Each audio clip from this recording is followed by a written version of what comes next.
नमस्कार दोस्तों, स्वागत है हमारे यूट्यूब चैनल में। सभी जितने भी डी फार्म सेकेंड ईयर के स्टूडेंट हैं, बायोकेमिस्ट्री ये आपका सब्जेक्ट है और इसमें जो आपका चैप्टर है न्यूक्लिक एसिड, यहीं से मैं स्टार्ट कर रहा हूँ। न्यूक्लिक एसिड है क्या? देखिए दोस्तों, न्यूक्लिक एसिड जो होती है, जितने भी साथी हैं सभी लोग जुड़िए और इस सेशन को शेयर करें डी फार्मा सेकेंड ईयर के लिए। और इसमें न्यूक्लिक एसिड है क्या है? डीएनए और आरएनए, ठीक है ना। डीएनए और आरएनए ही जो है हमारा न्यूक्लिक एसिड है। डीऑक्सी राइबो न्यूक्लिक एसिड और राइबो न्यूक्लिक एसिड, ठीक है। DNA and RNA.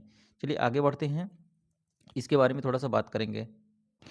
अब दोस्तों, जैसे ये पांचवा जो लेक्चर आपका है, ये पांचवा चैप्टर न्यूक्लिक एसिड।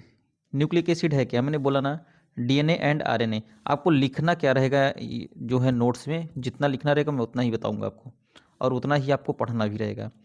सीधे लिखिएगा nucleic acid DNA and RNA. DNA and RNA को न्यूक्लिक एसिड भी बोल सकते हैं। Are formed by polymerization of nucleotide subunit. पहला पॉइंट आपका ये होगा, ठीक है ना। पहला पॉइंट आपका ये होगा और दूसरा पॉइंट क्या रहेगा? Nucleotide are made up from ribose sugar and nitrogenous base, ठीक है। दूसरा point nitrogenous base and phosphate groups, ठीक है, आपका ये रहेगा। फिर उसके बाद हम तीसरे पॉइंट पर आएंगे। तीसरा पॉइंट हमारा जो रहेगा, deoxyribonucleic acid means DNA and RNA are two type, ठीक है, ये दो टाइप का होता है। नेक्स्ट पॉइंट पे हम आएंगे। नेक्स्ट पॉइंट हमारा ये रहेगा कि जॉन्स फ्रेडरिक मिसर, ठीक है, इन्होंने ही डीएनए का खोज किया था। कौन किए थे? आपको ये इतना लिखना रहेगा, ये पॉइंट इतना लिखना है। Johns Friedrich Miescher discovered by DNA in 1869 में। पहला पॉइंट आपका यहाँ से यहाँ तक रहेगा, ठीक है ना, ये पॉइंट आपका रहेगा। फिर उसके बाद दूसरा पॉइंट आपका यहाँ से रहेगा, यहाँ तक रहेगा, ठीक है ना। ये इतना आपको लिखना रहेगा और ये भी आपको लिखना है, डीएनए एंड आरएनए, बस, ठीक है। फिर उसके बाद हम आगे बढ़ते हैं। यहाँ पर देख सकते हैं, in the year of 1944 three scholars every, MacLeod and McCarthy, ठीक है, इन्होंने ही सबसे पहले ए एम मैकार्थी भी बोल सकते हैं दोस्तों, इन्होंने, इन तीनों लोगों ने जो है डिमॉन्स्ट्रेट किया था डीएनए का, ठीक है। और जो कि जेनेटिक इन्फॉर्मेशन के लिए अक्सर देखते हैं ना कि अगर जैसे कोई भी डेड बॉडी है अक्सर कहते नहीं है डेड बॉडी है, या फिर जो है अगर कोई क्लेम करता है कि मैं इनकी संतान हूँ, ठीक है, तो कैसे पता चलेगा? कैसे पता चलेगा? कहते नहीं कि डीएनए मैच कराया जाएगा। यही होता है दोस्तों, यही डीएनए जेनेटिक इन्फॉर्मेशन जो होता है, यही मैच कराया जाता है। तब पता चलता है कि जो है हाँ, ये इनकी संतान है। दोस्तों बहुत पहले की बात है, कोई रहे जो है, तो वो दावा कर रहा था, एक पर्सन थे, एक लड़का जो है दावा कर रहा था कि मैं इन्हीं की संतान हूँ। लोग नहीं मान रहे थे, उन्होंने कहा कि नहीं, डीएनए करवा लीजिए, जेनेटिक इन्फॉर्मेशन का। करवाया और सही में पता चला उन्हीं का, वो प्रॉपर्टी का हकदार हो गया अधी, ठीक है ना। तो देखिए यहाँ पर जो है ए एम मैक्लॉयड जो है मैकार्टी फर्स्ट डिमॉन्स्ट्रेट किए थे डीएनए का जेनेटिक इन्फॉर्मेशन का। तो आपको ये पॉइंट लिखना रहेगा, मोस्ट इंपॉर्टेंट पॉइंट है। फिर उसके बाद हम आते हैं न्यूक्लियोटाइड। न्यूक्लियोटाइड हमारा है क्या? न्यूक्लियोटाइड हमारा क्या है? ठीक है, न्यूक्लियोटाइड हमारा जो होता है, ये न्यूक्लिक एसिड का ही स्ट्रक्चर है, ठीक है ना। नेक्स्ट हेडिंग आपको डालना है न्यूक्लियोटाइड। न्यूक्लियोटाइड हमारा क्या है, ठीक है ना। न्यूक्लियोटाइड पहला पॉइंट आपको लिखना रहेगा, nucleotide are the structural unit of nucleic acid. पहला पॉइंट आपका ये रहेगा, ठीक है ना। और फिर उसके बाद जो है दूसरा पॉइंट आपको लिखना रहेगा यहाँ से, ठीक है। बी कॉम्प्लेक्स न्यूक्लियोटाइड का जो होता है, ये बी कॉम्प्लेक्स विटामिन को एंजाइम भी है, लाइक एफएडी एनएडी, ठीक है ना। फिर उसके बाद हम आते हैं, तीसरा पॉइंट हमें जो लिखना रहेगा, the phosphoric acid ester of nucleoside make up of nucleotide, ठीक है ना। ये आपका मोस्ट इम्पॉर्टेंट पॉइंट यहाँ से यहाँ तक रहेगा। The phosphoric acid ester of nucleotide, जितना मैं अंडरलाइन कर रहा हूँ उतना ही आपको लिखना है, ठीक है ना। और फिर उसके बाद जो है नेक्स्ट पॉइंट आप लिखेंगे, तीसरा point, these nucleotide contain nitrogenous base sugar and phosphate group in an Easter linkage. ये आपको लिखना रहेगा। पहला पॉइंट यहाँ पर लिखना है, ठीक है ना। यहाँ से पहला पॉइंट रहेगा यहाँ तक का, दूसरा पॉइंट ये रहेगा आपका, और तीसरा पॉइंट ये रहेगा। इतना ही आपको इसमें लिखना है न्यूक्लियोटाइड के संबंध में। फिर आगे हम बढ़ते हैं, आगे बढ़ेंगे हम। कंपोनेंट ऑफ न्यूक्लियोटाइड पूछता है कि न्यूक्लियोटाइड के कौन कौन से कंपोनेंट हैं, ठीक है ना। तो न्यूक्लियोटाइड के जो होते हैं 3 कंपोनेंट होते हैं। एक होता है नाइट्रोजनस बेस, नाइट्रोजनस बेस में जो होता है प्यूरिन होता है, पिरिमिडीन होता है। ये आपको लिखना है, ये नहीं लिखना है, ठीक है। इसको मैं कट कर दे रहा हूँ, ये आपको नहीं लिखना है, यहाँ से लिखना है। कंपोनेंट ऑफ न्यूक्लियोटाइड पूछ रहा है कि न्यूक्लियोटाइड के कौन कौन से कंपोनेंट होते हैं। एक नाइट्रोजनस बेस होता है, मोस्ट इंपॉर्टेंट है, ये लिखना है। पेंटोज शुगर होता है, मोस्ट इंपॉर्टेंट है, और फास्फेट ग्रुप होता है, ठीक ना। अच्छा, नाइट्रोजनस बेस में जो होते हैं आपके प्यूरिन्स होते हैं और पिरिमिडीन्स होता है, ठीक है। ये आपको लिखना रहेगा। नेक्स्ट आगे चलते हैं। अब पूछ रहा है कि नाइट्रोजनस बेस जो होते हैं प्यूरिन एंड पिरिमिडीन, ये होते क्या हैं, ठीक है ना। ये हमारा जो होता है नाइट्रोजन और कार्बन का ही रिंग होता है। सबसे पहले आपको पहला पॉइंट यही लिखना है, जो पिरिमिडीन हमारा होता है, प्यूरिन एंड पिरिमिडीन का। इसमें पूछ रहा है nitrogenous base purine and pyrimidine, साफ साफ आपको यही लिखना है पहला point. In nucleic acid the basis of heterocyclic compound containing nitrogen and carbon in their ring, ठीक है, ये लिखना है। अब इसमें प्यूरिन हमारा क्या है, देखिए यहाँ पर देख सकते हैं। प्यूरिन जो होता है वो, उसमें 2 कार्बन नाइट्रोजन रिंग्स होते हैं, ये समझ लीजिए आप लोग। 6 मेंबर्ड होता है ये, ठीक है। तो आपको लिखना क्या है, और जो प्यूरिन बेस हमारा होता है, ठीक है, उसमें यहाँ पर देख सकते हैं आरएनए और डीएनए के सिमिलर टू होंगे, ठीक है। एडनिन ग्वानिन, ठीक है, पाया जाएगा, दोनों में पाया जाएगा, ठीक है ना। एडनिन ग्वानिन साइटोसिन भी पाया जाएगा दोस्तों, केवल यूरेसिल और थाइमिन चेंज रहता है, ठीक है। जैसे अब आप देख रहे हैं प्यूरिन, प्यूरिन का है, इसमें कितने हैं, पहला पॉइंट आपको लिखना रहेगा, it contain 2 carbon rings in which one of the 6 membered like pyrimidine, ठीक है ना। और 5 मेंबर्ड, देखिए 6 मेंबर्ड जो हो जाएगा ये आपका प्यूरिन हो जाएगा, एंड 5 मेंबर्ड जो होता है वो आपका पिरिमिडीन होगा, ठीक है। ये पॉइंट लिखना है। फिर उसके बाद जो है आपको सीधे यहाँ पर चलाना है कि आरएनए, फिर यहाँ पे एक पॉइंट ये लिखना है, RNA and DNA both have similar 2 type of purine. मतलब दूसरा पॉइंट, पहला पॉइंट मैंने आपसे बोला यहाँ से लेकर आपको यहाँ तक लिखना है।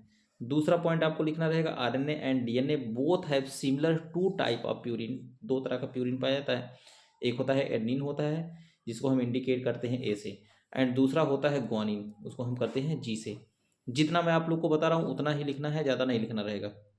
प्यूरिन हमारा इतना ही होता है, और फिगर वगैरह दोस्तों नहीं बनाना है, फिगर के चक्कर में मत पड़िएगा। फिर उसके बाद हम आते हैं पिरिमिडीन पर। पिरिमिडीन वो हमारा प्यूरिन था, उसके बाद हम आते हैं पिरिमिडीन पर।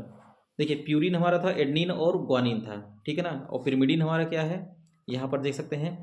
पिरिमिडीन हमारा जो है, लिख लीजिए, मैं जो बोल रहा हूँ उसको लिखिएगा, इस को ध्यान में देखते हुए, ठीक है ना। पिरिमिडीन आर, ठीक है ना, लिखिएगा। Pyrimidine are cytosine, thymine and uracil are the 3 common pyrimidine, ठीक ना। यही पॉइंट आपको लिखना है केवल। Pyrimidine are 3 commons like cytosine, thymine and uracil, बस आपको इतना ही लिखना है, ठीक है। जो मैं ये अंडरलाइन कर रहा हूँ ये आपका पिरिमिडीन है। नेक्स्ट पे चलते हैं। फिर उसके बाद देखिए दोस्तों, यहाँ पर हम आते हैं, यहाँ पर क्या दिया गया है, देखिए आरएनए एंड डीएनए में पाए जाने वाले जो न्यूक्लियोटाइड्स होते हैं, base and nucleotide found in RNA and DNA, ये तो मोस्ट इंपॉर्टेंट है, आपको रटना पड़ेगा। देखिए यहाँ पर देखिए ये आरएनए है, एक तरफ आपको आरएनए लिखना है, एक तरफ डीएनए लिखना है। अब देखिए, और एक तरफ आपको ये इसमें 3 रहेगा, बेस लिखना है। देखिए आरएनए में कौन सा बेस पाया जाता है, एडनिन पाया जाता है, डीएनए में भी एडनिन पाया जाता है, ठीक है ना। ये लिखिएगा, एडेनोसिन मोनोफास्फेट, ठीक है, और डीऑक्सी एडेनोसिन मोनोफास्फेट, इसमें भी एडेनोसिन मोनोफास्फेट पाया जाता है और इसमें डीऑक्सी एडेनोसिन मोनोफास्फेट पाया जाता है, ये याद रखिएगा। फिर उसके बाद हम बेस में आते हैं, ग्वानिन होता है, ठीक है, इसमें ग्वानिलिक एसिड होता है, ठीक है, या ग्वानोसिन मोनोफास्फेट, AMP GMP, ठीक है ना, और इसमें डीऑक्सी ग्वानोसिन मोनोफास्फेट होता है, इतना ही लिखना है आपको, ठीक है। जैसे इसमें इसमें डीऑक्सी DNA है तो डीऑक्सी हो जाएगा, ठीक है ना। फिर उसके बाद हम साइटोसिन पे आते हैं, साइटिडिन मोनोफास्फेट हो जाएगा, साइटोडिडिन मोनोफास्फेट, इसमें डीऑक्सी साइटिडिन मोनोफास्फेट हो जाएगा, ठीक है, यही आपको लिखना है। फिर उसके बाद हम आ जाते हैं RNA में ही, देखिए साइटोसिन हो गया ना, देखिए एडेनिन ग्वानिन साइटोसिन ये तीनों कॉमन है, RNA में भी है DNA में भी है, ठीक है, लेकिन थाइमिन जो है ये आपका DNA में पाया जाएगा, ठीक है, डीऑक्सी थाइमिडीन मोनोफास्फेट ये पाया जाता है इसमें, और इसमें RNA में नहीं पाया जाता। और यूरेसिल जो होता है RNA में पाया जाता है, यूरिडीन मोनोफास्फेट, लेकिन DNA में नहीं पाया जाता। कभी कभी यही पूछता है कि कौन सा क्या नाम है, पिरिमिडीन बेस है जो RNA में नहीं पाया जाता, तो आप यही कहेंगे कि यूरेसिल जो है नहीं, यूरेसिल जो है ये RNA में पाया जाता है लेकिन थाइमिन नहीं पाया जाता, ठीक है। और थाइमिन पाया किस में जाता है, DNA में पाया जाता है, RNA में नहीं पाया। तो ये आपको रटना रहेगा, ठीक है ना। जो मैं ये आपको जो है सारणी है बताया हूँ, adenine guanine cytosine thymine uracil, ठीक है, ये आपको रटना रहेगा कि किस में पाया जाता है किस में नहीं पाया जाता है, ठीक है। आगे बढ़ते हैं, चलिए दोस्तों अब आगे बढ़ते हैं। पेंटोस शुगर, पेंटोस शुगर है क्या, ठीक है, ये भी क्या है, ये भी न्यूक्लियोटाइड का पार्ट्स है। सबसे पहला पॉइंट लिखेंगे हम, it is the sugar part of nucleotide, पहला। फिर दूसरा पॉइंट हम लिखेंगे, पहला पॉइंट हम यहाँ से यहाँ तक का लिखेंगे, फिर दूसरा पॉइंट हम यहाँ से यहाँ तक लिखेंगे, इन RNA pentose sugar is ribose, ठीक है, राइबोज होता है। अच्छा, D2 डीऑक्सी राइबोज भी होता है, डी राइबोज भी होता है, D2 डीऑक्सी राइबोज भी होता है, ठीक है। पेंटोज इसका क्यों नाम रखा गया है, ठीक है, ये पेंटावैलेंट होता है, मतलब 5 तरह का होता है, पेंटा का मतलब 5 होता है, ठीक है ना। आप ये भी लिख सकते हैं कि जिसमें पेंटावैलेंट शुगर हो, ठीक है, ये भी लिख सकते हैं, ऐसा कोई बात नहीं है कि अब बस पेंटा मतलब याद रखे रहिएगा, ठीक है। इसमें 5 पोजीशन पे शुगर होता है, ठीक है, ये भी लिख सकते हैं। फिर उसके बाद हम आगे बढ़ते हैं, देखिए ये हो गया ना पहला पॉइंट आपको। फिर उसके बाद दूसरा लिखना है, in RNA pentose sugar is ribose while in DNA deoxy ribo sugar from which oxygen have been eliminated in present, इतना आपको लिखना रहेगा। फिर नेक्स्ट पॉइंट पाएंगे, only 2 sugar D ribose and D2 deoxy ribose are present, ठीक है, are present आपको लिख देना है बस, ठीक है, इतना लिखना है। फिर उसके बाद यहाँ पर देखिए ये एक स्ट्रक्चर दिया हुआ है, ये स्ट्रक्चर दिया है डी राइबोज का, ठीक है ना। डी राइबोज का स्ट्रक्चर यहाँ पर देख सकते हैं, ये पेंटावैलेंट है, मैंने बोला इसमें दिया था ऑक्सीजन का ना, यहाँ पर देखिए CHOH हो जाएगा, यहाँ पर H और, ठीक है, OH हो जाएगा, HOH हो जाएगा। फिर उसके बाद जो है यहाँ पर CH2OH हो जाएगा 5वें नंबर पे, ठीक है ना, ये डी राइबोज है। फिर उसके बाद यहीं पर देख सकते हैं दूसरा जो फिगर D2 राइबोज का है, ये देखिए यहाँ पर जो दिया है D2 राइबोज का है, CHOH H यहाँ पे H और OH हो जाएगा। ये फिगर आपको बनाना रहेगा, D2 और D का दोनों का बनाना रहेगा, ये दोनों फिगर आपको, ठीक है ना। यहाँ पर देख सकते हैं 4, ये 5 पोजीशन हो जाएगा, ठीक है ना।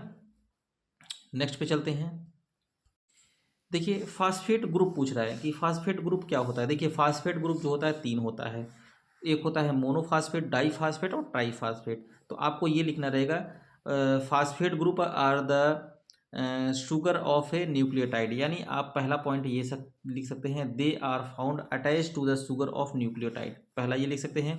फिर उसके बाद लिख सकते हैं दीज आर 3 फास्फेट ग्रुप, ठीक है ना, 3 फास्फेट ग्रुप, ऐसे ही लिखिएगा 3 phosphate group monophosphate, diphosphate and triphosphate. आपको ये इतना लिखना रहेगा। 3 phosphate group like monophosphate, diphosphate, triphosphate, ये आपका फास्फेट ग्रुप हो जाएगा। और यहाँ पर देख सकते हैं दोस्तों फास्फेट ग्रुप, देखिए यहाँ पर है, ये P है बीच में, उसके बाद डबल बॉन्ड O हो जाएगा, फिर यहाँ पर O नेगेटिव करके है, ये देखिए फिगर आपको बनाना रहेगा इसको। ये फास्फेट ग्रुप है आपका। देख सकते हैं दोस्तों यहाँ पर नेक्स्ट हेडिंग डालिए कंपोनेंट ऑफ न्यूक्लियोसाइड।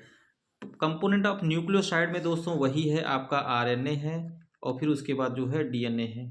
ठीक है, इसमें क्या पाया जाता है न्यूक्लियोसाइड में, जैसे RNA हो गया, एडनिन हो गया, ग्वानिन हो गया, एडनिन ग्वानिन साइटोसिन और जो है यूरेसिल होता है। और DNA में क्या होगा, एडनिन होगा, ग्वानिन होगा, साइटोसिन होगा और थाइमिन होगा। यही T इसमें पाया जाता है, मतलब थाइमिन जो है DNA में पाया जाता है और यूरेसिल जो होता है RNA में पाया जाता है। यही कंपोनेंट जो है इसके हैं, यही पूछा गया है। अब आप जैसे यहाँ पर देख सकते हैं, देखिए ये दिया ना, इसमें कौन कौन से बेस हैं। अब देखिए जैसे राइबोन्यूक्लियोसाइड है, डिऑक्सी राइबोन्यूक्लियोसाइड है, ये आपको चार्ट बनाना रहेगा। ठीक है ना, जैसे एडनिन हो गया, ग्वानिन हो गया, साइटोसिन हो गया, यूरेसिल हो गया, थाइमिन हो गया।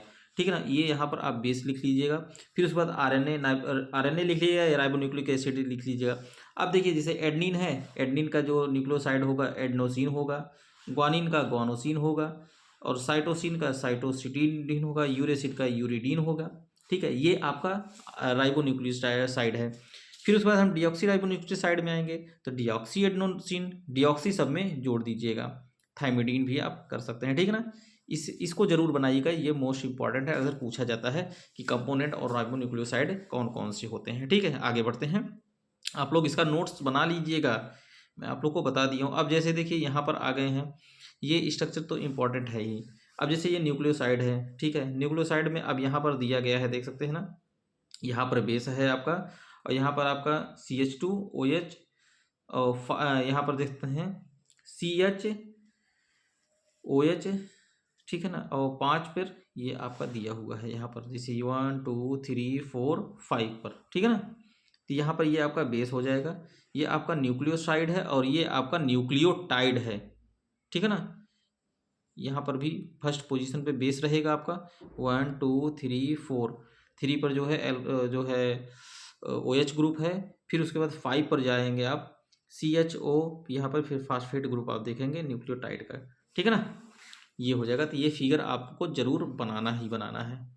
चलिए आगे बढ़ते हैं। फिर आपको जो है यहाँ पर चलना है DNA। ठीक है, DNA क्या है, DNA जो है डीऑक्सी राइबोन्यूक्लिक एसिड है। अक्सर पूछा जाता है कि DNA क्या है, हेडिंग डालिएगा DNA। ठीक है ना, उसके बाद DNA क्या है, ये आपका पॉलीमर मॉलिक्यूल्स है। ठीक है, ये बना किससे होता है,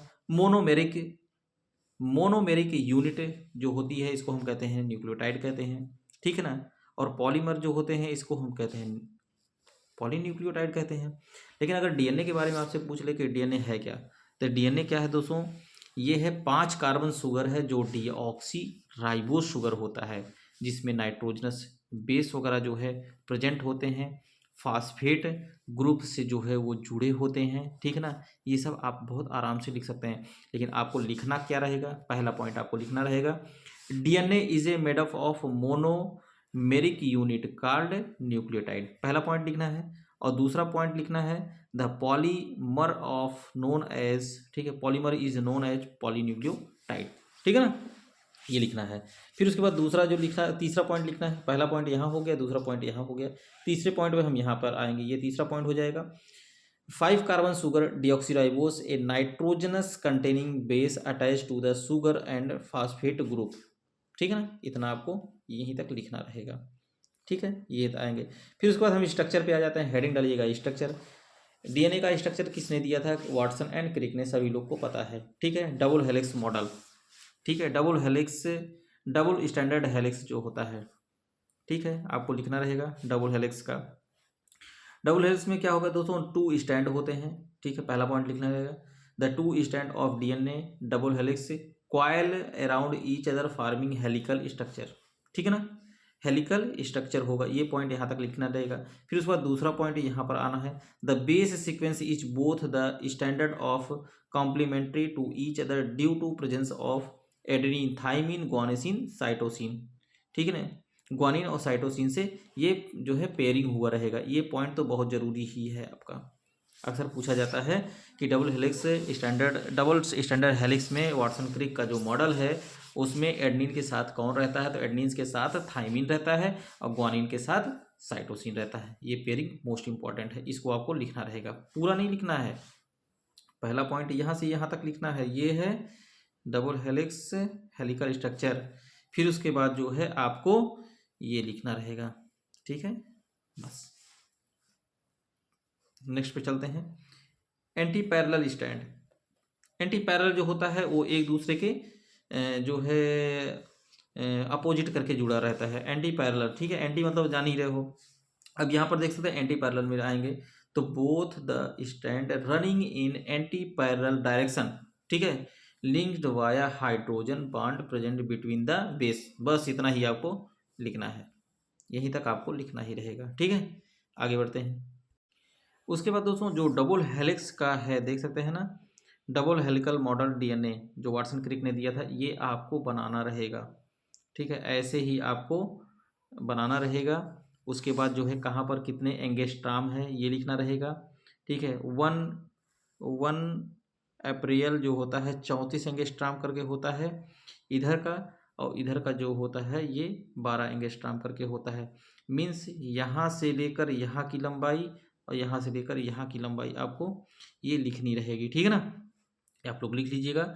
और इसमें शुगर फास्फेट बैकबोन होता है, ये वाला जो होता है, और ये जो होते हैं हाइड्रोजन बॉन्ड से जो है एक दूसरे से बंधे होते हैं। जैसे ये देख रहे हो ना, हाइड्रोजन बॉन्ड से adenine, thymine, cytosine, guanine, cytosine से, ठीक है ना। इसको आपको बनाना रहेगा, ये बना लीजिएगा आप लोग, इसको जरूर बनाइएगा, छोड़िएगा नहीं।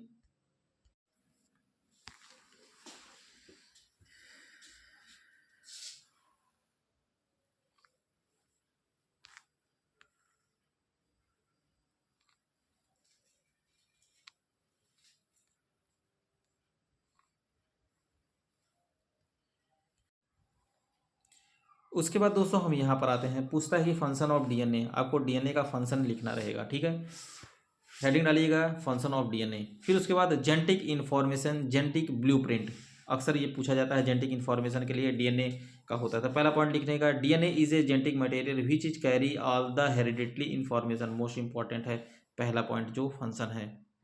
फिर उसके बाद दोस्तों यहाँ से देखते हैं, the segment of DNA carrying protein information is known as gene, ठीक है ना। ये आपको दूसरा पॉइंट यहाँ से लिखना रहेगा। फिर उसके बाद रेप्लिकेशन, दूसरा हेडिंग डालिएगा रेप्लिकेशन। रेप्लिकेशन है क्या, DNA has the capability of replication, ठीक है ना। डीएनए का ही जो है रेप्लिकेशन होता है, जिसके हम कॉपी कहते हैं, ठीक है। जैसे यहाँ से आपको लिखना रहेगा, DNA has the capability of replication that is can synthesize another copy of DNA, ठीक है। मैंने अभी क्या बोला था, अगर किसी को पता करना है कि ये कौन से व्यक्ति है, अभी कुछ दिन पहले आप लोग देखे होंगे कि अहमदाबाद में जो प्लेन क्रैश हुआ था उसमें काफ़ी लोग एक्सपायर कर गए थे, जल गए थे। तो उनकी डेड बॉडी कैसे पहचानी गई थी, ठीक है, कैसे पहचानी गई थी, इसी डीएनए टेक्नोलॉजी से ही पहचानी गई थी कि हाँ ये व्यक्ति हैं, ये व्यक्ति हैं। फिर उसके बाद जो है मतलब ऐसा जल गए थे वो लोग कि पता ही नहीं चल रहा था ये किसके घर के हैं, ठीक है। बॉडी एकदम पूरा वो हो गई थी। तो उसे डीएनए से ही उनके डेड बॉडी को पता किया गया और फिर उनके घर वालों को दिया गया था। तो डीएनए का बहुत बड़ा ही काम है, बहुत बड़ा रोल है, ऐसे ना देख लीजिएगा, ठीक है। डीएनए की कॉपी दी जाती है कि हाँ ये व्यक्ति, जैसे मान लीजिए कोई मान लीजिए सपोज दैट XYZ कोई भी हो, ठीक है, कोई भी व्यक्ति हो, ठीक है। मान लीजिए उसका नाम एक्स है, ठीक है, वो जल गया, प्लेन क्रैश हुआ, जल गया, कैसे पता चलेगा कि ये एक्स है, तो डीएनए ही मैच कराया जाता है, ठीक है। डीएनए मैच कराया जाएगा, फिर उसके बाद पता चलेगा कि हाँ ये जो है इनके परिवार का व्यक्ति है, ठीक है, ऐसा है। फिर उसके बाद डीएनए से ही सब कुछ पता चलता है, यहाँ तक आपको लिखना रहेगा, ठीक है, रेप्लिकेशन में। फिर उसके बाद आते हैं हम म्यूटेशन। म्यूटेशन क्या है, बहुत बढ़िया है म्यूटेशन, बहुत बार पूछा गया क्वेश्चन ये है mutation. Change in sequence of nitrogenous base, मतलब change in sequence of nitrogenous base due to addition और deletion of wrong replication give rise mutation, ठीक है। जो आपका जो आपके सीक्वेंस को चेंज कर दे रहा हो, ठीक है ना, और नाइट्रोजन बेस को ऐड कर दे रहा हो, उसी को जो है म्यूटेशन कहते हैं। ठीक है, चेंज ऑफ जेनेटिक, ठीक है, इंफॉर्मेशन, ये भी आप लिख सकते हैं। ठीक, तो आपको यहीं तक ही लिखना रहेगा, ये इतना ही, यहाँ से इतना लिखना रहेगा। ठीक है, ट्रांसक्रिप्शन, ट्रांसक्रिप्शन क्या है? डीएनए से आरएनए, आरएनए से डीएनए जो बने, ठीक है, वही दिया गया है। DNA can generate RNA through the transcription process, मतलब डीएनए से आरएनए बने, आरएनए से डीएनए बने, उसको हम ट्रांसक्रिप्शन बोलते हैं। इसको लिख लीजिएगा। सेलुलर मेटाबॉलिज्म, देखिए दोस्तों, ये जो है मैं फंक्शन बता रहा हूँ, क्या क्या है इसका। सेलुलर मेटाबॉलिज्म, आपको ये भी लिखना रहेगा। DNA is regulate the metabolic reaction of the cell through the RNA and synthesized from the protein enzyme of hormone, ये पूरा लिख लीजिएगा आप लोग। Differentiation, due to differentiation functional of the some specific region DNA और gene, ठीक है ना, आपको यहीं से इतना ही लिखना रहेगा। फिर उसके बाद आते हैं डेवलपमेंट। डेवलपमेंट में क्या है, इसमें क्या होता है कि DNA regulate development of an organism through the working of internal genetic clock with और without the help of external. इसमें जो भी इंफॉर्मेशन, बाहरी इंफॉर्मेशन रहती है, ठीक है ना, डीएनए का डेवलपमेंट ही करके जो है इसको जो है सूचना को प्राप्त किया जा सकता है। ठीक है, वही आपका ये दिया गया है इसमें। तो आपको यहाँ से लेकर DNA regulate development of an organism through working of a internal genetic clock. ठीक, अब सबसे बढ़िया अगर आ गया है तो वो है डीएनए फिंगर प्रिंटिंग। बहुत बढ़िया, डीएनए फिंगर प्रिंटिंग। मैंने क्या कहा? DNA finger printing. अक्सर देखते होंगे आप, जैसे अगर आप इसमें देखे होंगे, क्या बोलते हैं, सीरियल वगैरह में देखते होंगे, उसमें अक्सर अगर जो किलर रहता है तो अगर वहाँ पे चाकू या बंदूक वगैरह छोड़ के चला जाता है, तो वहाँ पे अगर देखेंगे पुलिस वाले रहते हैं ना, तो वो अक्सर रुमाल से क्यों पकड़ते हैं? कहीं ऐसा ना हो कि डीएनए फिंगर की प्रिंटिंग ना हो जाए वहाँ पे, ठीक है ना।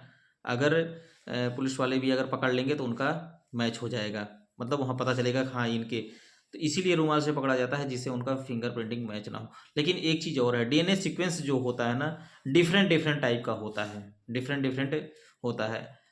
आपको जो सबसे बढ़िया उदाहरण यही है कि जो भी व्यक्ति चाकू या अगर बंदूक से किसी को मार रहा है और बंदूक वहीं छोड़कर चला गया, चाकू छोड़कर चला गया, तो उसकी जांच जो है इन विट्रो, ठीक है, मतलब मीन से लैब वगैरह में चेक की जाए कि ये किसका है, मिलान किया जाता है as a DNA fingerprinting की वजह से पता चल जाता है कि इसी व्यक्ति ने इसको मारा है, ठीक है, ऐसे पता चलता है। लेकिन आपको इसमें क्या लिखना है वो मैं आपको बता रहा हूँ।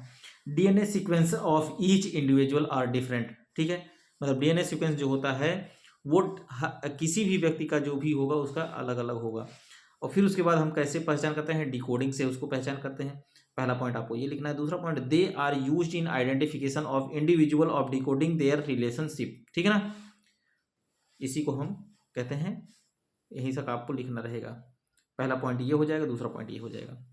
फिर उसके बाद हम आते हैं, इसका 9वां जो है फंक्शन है जीन थेरेपी, ठीक है। जीन थेरेपी है क्या?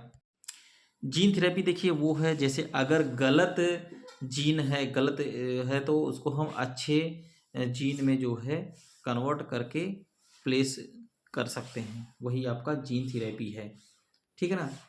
डिफेक्टिव, यहाँ पर देख सकते हैं, defective heredity can be corrected by integrating actual gene in the place of defective ones, ठीक है ना, ये आपको लिखना रहेगा। नेक्स्ट पे चलते हैं, अब आरएनए पे आ जाते हैं। अभी तक हम लोग डीएनए पढ़ रहे थे ना, अब डीएनए से आरएनए पे आ गए। आरएनए है क्या? अब पूछ लेगा आरएनए क्या है। आरएनए हमारा जो है ये पेंटोज शुगर है, ठीक है, साफ साफ लिख दिए, राइबो शुगर है, ठीक है, राइबो न्यूक्लिक एसिड है, ये भी आपसे लिख सकते हैं, पेंटोज नहीं। आरएनए क्या है? राइबो न्यूक्लिक एसिड है हमारा, ठीक है। आरएनए ये देखिए आप लोग, ये सब बहुत दिन से डीएनए आरएनए बहुत दिन से पढ़ते आ रहे हैं। मैं ये नहीं कहूँगा कि हाँ ये इसका ये होगा, लेकिन आप लोग, हमें जहाँ तक लगता है कि हाई स्कूल से, साइंस साइड से हैं तो हाई स्कूल से पढ़ते आ रहे हैं कि डीएनए क्या है। डीएनए का डबल हेलिक्स मॉडल किसने दिया था? वाटसन एंड क्रिक ने दिया था।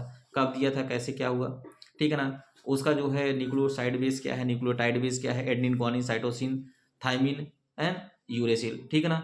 और किस में डीएनए में क्या पाया जाता है, आरएनए में कौन सा न्यूक्लियोटाइड बेस पाया जाता है, वो सब आपको मैंने बता दिया है, ठीक है। ये सब आप जान गए हैं। लेकिन अब आरएनए की बात आ गई, तो आरएनए में क्या रहेगा, ठीक है। आरएनए में अगर आरएनए के बारे में पूछ रहा है तो कई चीज है इसमें दोस्तों, ट्रांसफर आरएनए है, मैसेंजर आरएनए है, ठीक है ना। 50 टाइप के टीआरएनए भी पाए जाते हैं और 1000 टाइप के जो है एमआरएनए पाए जाते हैं। यहाँ देखिएगा पहला पॉइंट आपको आरएनए में क्या लिखा है, RNA in a cell is present amount of 10 time more than that of DNA, मतलब 10 टाइम जो है डीएनए से ये मोर है, ज़्यादा है। पहला पॉइंट लिखना है इट परफॉर्म, यहाँ से लेकर यहाँ तक पूरा लिखना रहेगा, लार्जर सेल ऑफ फंक्शन, ठीक है ना, ये हो जाएगा। फिर उसके बाद अगला पॉइंट हमको क्या लिखना है, राइबोसोमल आरएनए, यहाँ से देखिएगा दोस्तों, यहाँ से ribosomal RNA, RNA the most abundant है ट्रांसफेरेज आरएनए, जहाँ पे आरएनए है तो वो है राइबोसोमल आरएनए, जहाँ पर टी है तो वो ट्रांसफेरेज आरएनए है, जहाँ पर यम है तो वो मैसेंजर आरएनए है। अब इन लोगों का काम क्या है, ठीक है ना, ये हमारे 3 टाइप के होते हैं, आरएनए होते हैं, टीआरएनए होता है और एमआरएनए होता है।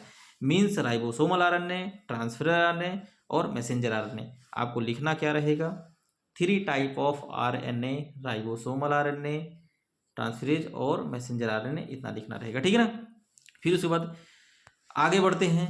अक्सर जो है देखिए पूछा भी जाता है कि ईच ऑफ, नेक्स्ट पॉइंट यहाँ से लिखेंगे, each of these RNA molecule is made up of 3 or 4 RNA up to 50 tRNA and around 1000 mRNA. M का मतलब मैसेंजर आरएनए, टी का मतलब ट्रांसफरेज आरएनए और आर का मतलब राइबोसोम आरएनए, ठीक है ना। पहला पॉइंट ये लिखना रहेगा। फिर उसके बाद देखिए यहाँ पर देख सकते हैं वही चीज़ जो मैं इसके पहले बता चुका हूँ, ठीक है।